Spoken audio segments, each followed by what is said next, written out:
So hate is not deep enough. I know that sounds weird. Sounds such a weird statement, as if hate is not deep enough.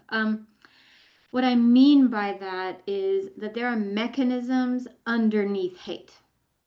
So if I tried to tell you what would it look like if you now interacted with this person with compassion, that is not a possible switch to make, because there are things underneath hate that unless you resolve them, like I'll give you an example. For example, if your mechanism of interacting with emotional discomfort comes from being one-sided, meaning you don't accept multiple truths, you believe that only one way of interacting with the world is valid, then if I ask you, if that's underneath your hate, if I ask you to switch from hate to compassion, it's not possible. With that mechanism still in there, it's not possible. You have to first remove that deeper mechanism before you can make that switch. And when you do remove that mechanism, when you change it with something we call multiple truths, hate will shift into compassion on its own. I'm not even going to have to talk to you about it anymore. It's because once you change the underlying mechanism, the surfacing behavior will change on its own. Sometimes it's very hard to identify the difference between our behavioral patterns and the way we interact with emotional discomfort. So if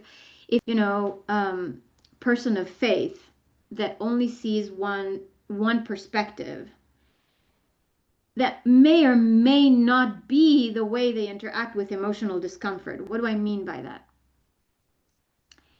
If in every respect in life, there's only one thing and only one way of doing things, then potentially we can consider that that's the way they interact with emotional discomfort. But it's possible, if you look at this person of faith, that they're actually very open and very, willing to explore different perspectives in different areas of life. But in faith, it's not this is non-negotiable. This is the way it is and no other way.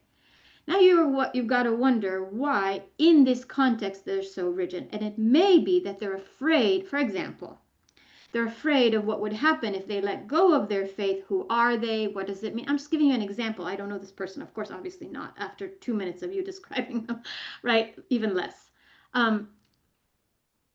If if the underlying mechanism is that they're struggling with who would I be if I don't have this identity, now we're looking at whole other mechanisms that have to do with how they're interacting with emotional discomfort. And that is my focus. It's a very fine line, can be tricky, but that's what we need to learn to do.